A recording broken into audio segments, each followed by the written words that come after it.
میرے محترم دوستو، چین کی تاریخ کا یہ بڑا جلسہ آپ کے اعتماد میں بہت بڑے اضافے کی علامت ہے۔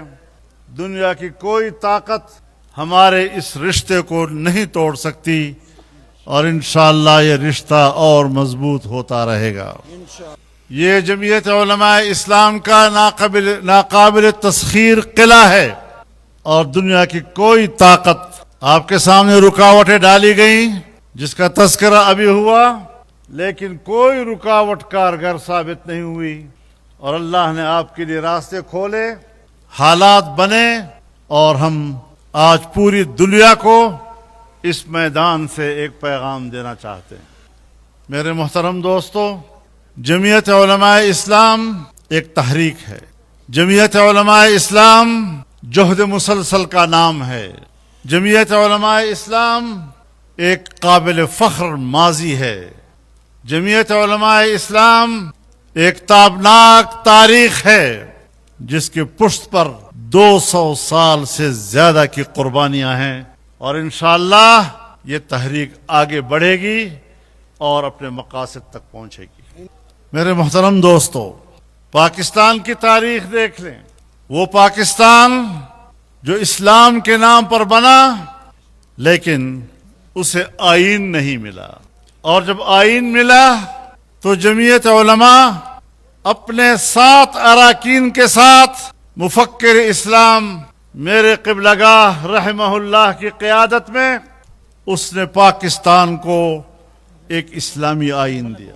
پاکستان میں اسلام ایک مملکتی نظام قرار پایا، ملک کو اس بات کا پابند بنایا کہ یہاں قانون سازی قرآن و سنت کے مطابق ہوگی، قرآن و سنت کے منافی کوئی قانون سازی نہیں ہوگی۔ ختم نبوت کا مسئلہ آیا تو آپ کی قیادت نے پارلیمنٹ میں آپ کے عقیدہ ختم نبوت کی نمائندگی کی، ترجمانی کی اور اللہ نے ہمیں فتح نصیب کی۔ الیکشن کے بعد جب چین میں پہلا جلسہ ہوا تھا اور میں آپ کے پاس حاضر ہوا تھا تو ہمیں ایک شکایت تھی کہ سپریم کورٹ نے ختم نبوت کے حوالے سے ایک غلط فیصلہ دیا ہے، لیکن ملک میں ہنگامہ ہوا اور پھر مجھے عدالت میں بلایا گیا سپریم کورٹ میں، اور چند گھنٹوں کے اندر سپریم کورٹ کو اپنا فیصلہ واپس لینا پڑا، اور جس طرح ہم نے کہا، جس طرح ہم نے لکھوایا، وہی فیصلہ سپریم کورٹ سے صادر کیا گیا۔ ہم نے اپنی تحریک کے تسلسل میں نظریاتی لحاظ سے شکست نہیں کھائی۔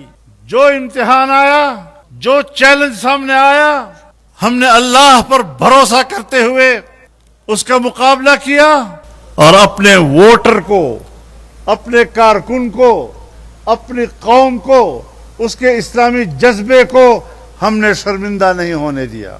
میرے محترم دوستو، آج جمعیت علماء اسلام پاکستان کی سب سے بڑی عوامی قوت ہے۔ میں دعوے سے بات کر رہا ہوں۔ ہم نے ایک زمانے سے عوام سے رابطہ کیا۔ جب بھی ہم نے پاکستان کے عوام کو آواز دی، قوم نے ہماری آواز پر لبیک کہا اور ہم نے اپنے جلسوں کے ریکارڈ توڑے۔ عوام کیوں ہمارے آواز پر اکٹھی ہوتی ہے؟ پبلک کیوں ہمیں خوش آمدید کہتی ہے؟ ہم نے ابھی کراچی میں ایک ضلع کا جلسہ کیا اور وہ ایک ضلع کا جلسہ بھی ملین مارچ کا منظر پیش کر رہا تھا۔ ہم 4 صوبوں میں عوام کے پاس جا رہے ہیں، باوجود اس کے کہ ہم نشانے پر ہیں۔ ہمارے کارکنوں کو شہید کیا جا رہا ہے، ہمارے علماء کرام کو اور اساتذہ کرام کو گولیوں کا نشانہ بنایا جا رہا ہے۔ ہماری جماعت دہشت گردوں کی دہشت گردی کے زد میں ہے، لیکن اس کے باوجود میں بتانا چاہتا ہوں کہ یہاں اس ملک میں اگر فرقہ وارانہ فسادات ابھرے، فرقہ واریت کی بنیاد پر نفرتیں پیدا کی گئیں، جمعیت علماء اسلام نے اس فرقہ وارانہ نفرتوں کی سیاست کو شکست دی ہے۔ ہم نے نفرتیں نہیں پھیلائی، ہم قوموں کے حقوق کی جنگ لڑ رہے ہیں، لیکن محبت کے علم کے ساتھ۔ ہم نے پشتون بلوچ کی نفرتوں پہ سیاست نہیں کی، ہم نے مہاجر سندھی کی نفرت پر سیاست نہیں کی، ہم نے سرائکی پنجابی کی نفرت پر سیاست نہیں کی، ہم نے ایک قوم، ایک مسلمان قوم، ایک پاکستانی قوم، ایک متحدہ قوم کی بنیاد پر محبتوں کا پیغام دیا ہے، لیکن یہ کہہ کر کہ ہم پاکستان کے ہر صوبے اور ہر قومیت کے حقوق کے تحفظ کی جنگ لڑیں گے۔ جس طرح ہم نے فرقہ واریت کو، اس کی بنیاد پر نفرتوں کو شکست دی ہے، جس طرح ہم نے قومیتوں کی بنیاد پر نفرتوں کو شکست دی ہے، صوبائیت اور نفرتیں، قومیت اور نفرتیں، لسانیت اور نفرتیں، علاقائیت اور نفرتیں، فرقہ واریت اور نفرتیں، اس سیاست کو اگر ملیامیٹ کیا ہے تو جمعیت علماء اسلام کی اس تحریک نے کیا ہے۔ لیکن قوم کو کون لڑا رہا ہے؟ جمعیت علماء واضح طور پر کہتی ہے کہ اسلامی دنیا کو ایک اسلامی بلاک بننا پڑے گا۔ جمعیت علماء اسلام کا منشور ایک اسلامی بلاک کی بات کرتا ہے، اور جب سعودی عرب اور پاکستان کے درمیان دفاعی معاہدہ ہوا تو ہم نے اسلامی بلاک کی طرف اس کو ایک قدم قرار دے دیا اور پاکستان نے اس کی حمایت کی۔ اور میں آج بھی یہ کہنا چاہتا ہوں کہ پاکستان میں یہ صلاحیت موجود ہے، حکمرانوں کے عزم کا مسئلہ ہے، ان کی قوت ارادی کا مسئلہ ہے، وہ کمزور ہیں، حکمران کمزور ہیں، پاکستان کمزور نہیں۔ اور اگر ان حکمرانوں سے آپ توقع رکھتے ہیں کہ وہ اسلامی دنیا کے اتحاد کی طرف آگے بڑھیں گے اور وہ عالمی استعمار کے خلاف آواز بنیں گے، وہ مغرب کے جبر کے خلاف لڑیں گے، ان سے ہمیں کوئی توقع نہیں ہے۔ جمعیت علماء کو آگے آنا ہوگا اور انشاءاللہ ہم اس قوم کی نمائندگی کریں گے۔ آج بھی وقت ہے کہ پاکستان آگے بڑھے، سعودی عرب آگے بڑھے، مصر آگے بڑھے، ترکی آگے بڑھے، ایران آگے بڑھے، انڈونیشیا آگے بڑھے، ملائیشیا آگے بڑھے، اور یہ بڑے ممالک مل کر ایک اسلامی دنیا کا بلاک بنائیں۔ ہم تو ایشیائی ممالک کے اتحاد کی بھی علم بردار ہیں۔ حضرت شیخ الہند رحمہ اللہ اور اس کے بعد مولانا عبید اللہ سندھی رحمہ اللہ نے ایشیاٹک فیڈریشن کا تصور پیش کیا تھا، لیکن ہم یہاں علاقائی تنازعات میں اس طرح گھر جاتے ہیں کہ ہم اپنے پڑوسی کے ساتھ پرامن ماحول نہیں بنا سکتے، چاہے کہ اسلامی دنیا کے ساتھ ہم ایک مضبوط معاہدہ کریں گے۔ اس لیے سوچ کی تبدیلی کی ضرورت۔ یہاں تو ایک طاقتور ذہن کہتا ہے کہ جو ہم کہتے ہیں وہی پاکستان کی وفاداری ہے۔ میں معذرت کے ساتھ کہتا ہوں ان سے کہ یہ تاریخ ہماری گزر چکی، یہ انگریز کا ورثہ ہے۔ بر صغیر میں جو انگریز کا مخالف تھا، 1000 مرتبہ وہ ہندوستان کا وفادار ہو، لیکن انگریز کے مخالف کو وہ غدار کہتا تھا، اور جو انگریز کا خوشامدگر، اس کے ٹکڑوں پر پلنے والے، ان کو جاگیریں عطا کی، وہ بڑے وفادار نکلے۔ آج پاکستان میں 1012 پاکستان کے وفادار بن جائیں، لیکن اگر اسٹیبلشمنٹ کی رائے سے اختلاف کیا تو آپ کو غدار کہا جاتا ہے۔ یہ وہی روایات ہیں جو اس زمانے سے ہمارے اس ملک میں۔ اس فکر کو تبدیل کرنا ہوگا، اس سوچ کو تبدیل کرنا ہوگا، ان ترجیحات کو تبدیل کرنا ہوگا، اور انشاءاللہ اگر ہم نے فرقہ واریت کو شکست دی ہے، اگر ہم نے قوموں کے درمیان نفرتیں پھیلانے والی سیاست کو شکست دی ہے، تو انشاءاللہ ہم اس ذہنیت کو بھی شکست دیں گے کہ پاکستان کے وفادار کو کیوں غدار کہا جاتا ہے اگر وہ اسٹیبلشمنٹ سے اختلاف رائے رکھتے ہیں۔ ہم پاکستانی ہیں، معاملات ٹھیک کرو، ہم اس قوم کے افراد ہیں، ہمیں مطمئن کرو۔ یہ کیا الیکشن ہے اور دھاندلی کر کے اپنی اسمبلیاں بنا دی؟ اگر اس طریقے سے یہاں پر اگر یہ اسمبلیاں بنی ہیں، سندھ کی اسمبلی جس طرح بنی ہے، پنجاب کی اسمبلی جس طرح بنی ہے، یہ سارے کے سارے وہ سوالات ہیں جو ہمارے ملک کے سیاسی نظام کے اوپر ہیں۔ ہم نے یہ جنگ لڑنی ہے، اور انشاءاللہ قوم ایک ہوگی تو جیتیں گے انشاءاللہ اس جنگ۔ ہم نے ان حالات کی طرف جانا ہے جب ہم پاکستان کو ایک کر سکیں گے انشاءاللہ۔ آج بھی اگر پاکستان قائم ہے، میں بات تو بڑی کر رہا ہوں، شاید آپ کہیں چھوٹی منہ اور بڑی بات، لیکن میں پوری قوم پر واضح کرنا چاہتا ہوں کہ آج اگر پاکستان متحد، آج اگر پاکستان کے عوام ایک دوسرے سے محبت کرتے ہیں تو جمعیت علماء کے کردار کی وجہ سے۔ تم نے تو نفرتیں پیدا کی، تم نے تو قوموں کو لڑایا ہے انسانی حق کے نام پر۔ انسانی حق وہ اللہ جانتا ہے، تم نہیں جانتے۔ اللہ نے جو ضابطہ اور قانون عطا کیا ہے وہ انسانی حقوق کا محافظ ہے۔ ہم اگر پاکستان میں بات کرتے ہیں تو ہم بلوچستان میں بلوچ صوبے کے حقوق کی بات کرتے ہیں۔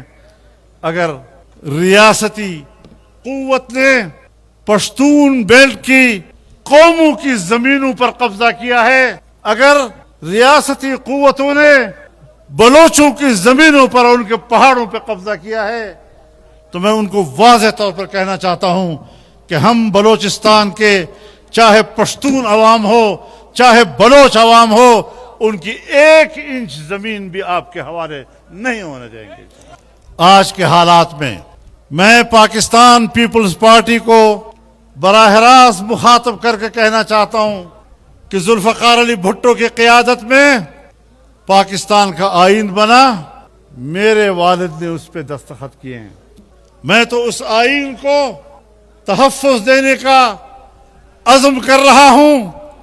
آپ کے دیکھا دیکھی اگر اس آئین کو ختم کر دیا گیا، صوبوں کے حقوق تباہ و برباد کر دیے گئے، صوبوں کا باہمی اعتماد خراب کر دیا گیا، تو آپ بتائیں کہ پھر آپ ذوالفقار علی بھٹو کے راستے پہ جا رہے ہیں۔ 18ویں ترمیم ہوئی، مارشل لاؤ نے آئین کو جتنا خراب کیا تھا، گند کر دیا تھا، 18ویں ترمیم کے ذریعے اس کو صاف کیا گیا۔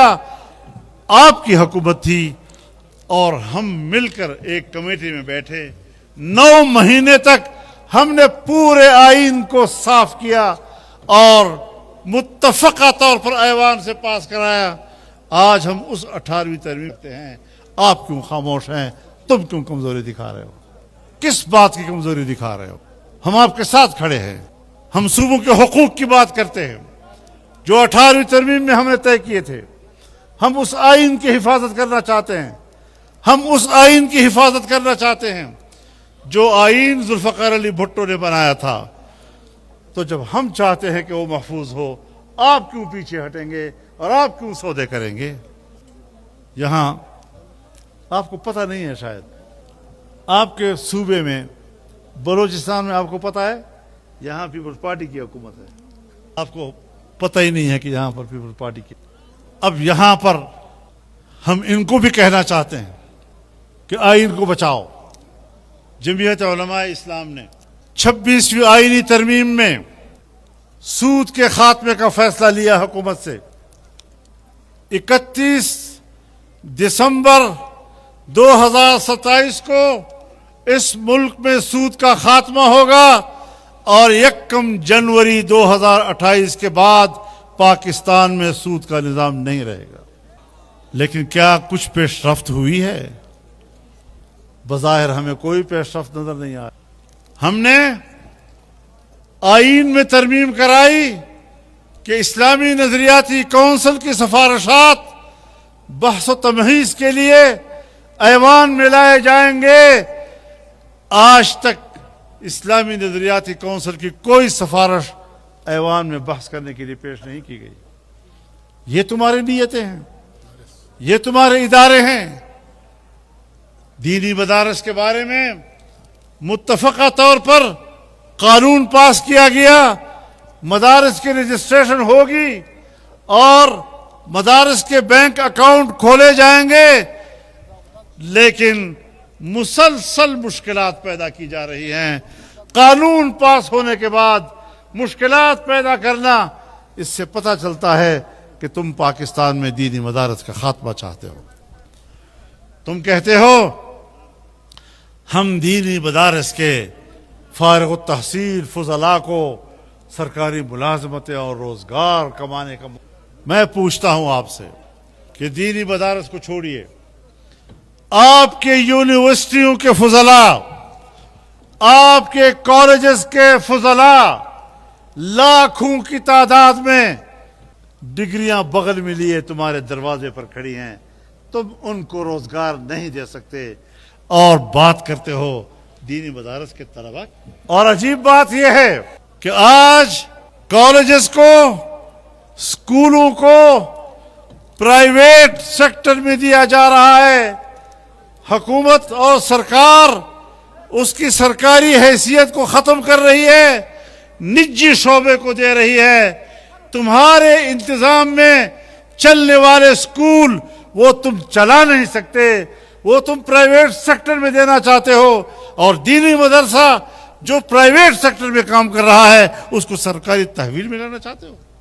پہلے اپنی ناکامیاں تو چھپا لو، اسکولوں کے بارے میں، کالجز کے بارے میں تمہاری ناکامیاں، وہاں سے فارغ التحصیل نوجوانوں کے بارے میں تمہاری ناکامیاں، مدرسوں کی فکر ہو گئی۔ پھر جناب شرائط لگا لیتے ہیں مدرسے والے اس فارم کو، کہیں ایسا تو نہیں کہ مدرسے کے اندر کوئی دہشت گرد آ جائے اور وہ پڑھے۔ بھائی کیا دہشت گرد یونیورسٹیوں کے دارالاقاموں سے نہیں پکڑے گئے، کالجوں سے نہیں پکڑے گئے، اسکولوں سے نہیں پکڑے گئے؟ جب کالجوں سے پکڑے گئے وہاں سے لاشیں نکلی ہیں ان کی، اور وہاں تم کوئی تبدیلی نہیں لا رہے اور سارا دباؤ آ رہا ہے صرف دینی مدرسے پر۔ میں آج دعوے سے کہتا ہوں کہ تم دینی مدارس کی خیر خواہی میں یہ اقدامات نہیں کر رہے، تم امریکہ اور مغرب کی پیروی میں یہ اقدامات کر رہے ہو۔ تو آج اس جلسے کے ذریعے سے ہم اپنے عزم کا اعلان کریں اور پوری دنیا کو پیغام دیں کہ تمہارا باپ بھی دینی مدرسے کو ختم نہیں کر سکے گا۔ ان کو پتہ ہی نہیں ہے دینی علم کس کو کہتے ہیں۔ مدرسے کا اور دینی علم کا خاتمہ انگریز نے کیا، انگریز نے اپنے نصاب سے قرآن و حدیث نکالے، علماء کرام نے سنبھالا۔ آج بھی تمہارے ہاتھوں قرآن و حدیث کے علوم خطرے میں، تم آج بھی اس بات میں مصروف ہو کہ مدارس کو آپس میں لڑا دو، علماء کو آپس میں لڑا دو، پتہ نہیں کہاں کہاں کسی کونے کھدرے سے کسی کو نکال لیتے ہو اور کہتے ہو یہ دینی مدرسے کا محتمم صاحب ہے۔ بھائی ٹھیک ہے، ہمارے لیے قابل احترام ہیں، وہ علماء ہیں، ہم ان کے ساتھ جنگ نہیں لڑنا چاہتے، لیکن آپ کیوں لڑنے دے رہے ہیں؟ بہت معمولی لوگوں کو اٹھا لیتے ہو، لیکن ہم بھی ہیں کہ چھوٹے لوگوں کو بڑا کہہ دیا میں نے، اکثر ایسی تکلیف کئی بار اٹھائی میں نے، کوئی مسئلہ نہیں ہے۔ ہم جدوجہد پر یقین رکھتے ہیں، اپنے بساط کے مطابق جدوجہد پہ یقین رکھتے ہیں، اللہ کی مدد کے ساتھ جدوجہد پہ یقین رکھتے ہیں، نیت خالص ہوں، اللہ کے دین کی سربلندی مقصود ہو، اعلاء کلمت اللہ مقصود ہو۔ میرے ساتھیوں، آپ کی نیت اللہ کے کلمے کی سربلندی ہے، یہی جہاد ہے، اور اس کے علاوہ کوئی جہاد نہیں ہوتا۔ پریشان نہیں ہونا، حوصلے بلند رکھنے ہیں۔ آج یہاں آپ لوگ اکٹھے ہیں، اتنے بڑے اجتماع اس بات کی دلیل ہے کہ قوم جمعیت علماء اسلام کو سننا چاہتی ہے اور اس کے موقف کی تائید کرنا چاہتی ہے۔ تم علماء کو قتل کر رہے ہو، علماء کا خون بہا کر آپ سمجھتے ہیں کہ ہم کوئی بڑا مقصد حاصل کر لیں گے؟ اگر یہ علماء مسلمان نہیں ہیں تو ان کو کافر کہنے والا خود بھی مسلمان۔ آپ نے جو سروں پر پگڑیاں باندھی ہیں، یہ سر اٹھا کے چلنے کے لیے ہیں، سر جھکا کے چلنے کے لیے نہیں، اور انشاءاللہ یہ سفر جاری رہے گا۔ دینی مدارس بھی رہیں گی، آپ کے حقوق کی بھی جنگ ہوگی، بلوچستان کے حقوق، بلوچوں کے حقوق ہوں، پشتونوں کے حقوق ہوں، ہم سب کی جنگ لڑ رہے ہیں، اور ہم اس اتحاد اور محبت کے پیغام کو یہاں آپ کے سامنے رکھنا چاہتے ہیں۔ پورے ملک میں یہ تحریک جائے گی، اور انشاءاللہ 18 جون کو